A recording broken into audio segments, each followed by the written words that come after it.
நடந்திடில் காடு வளம் பெறலாம்.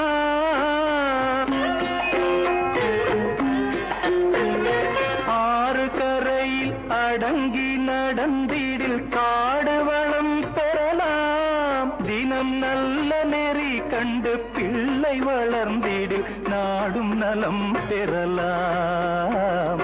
நாடும் நலம் பெறலாம். நான் ஆராரோ என்று தாலாட்ட இன்னும் ஆராரோ வந்து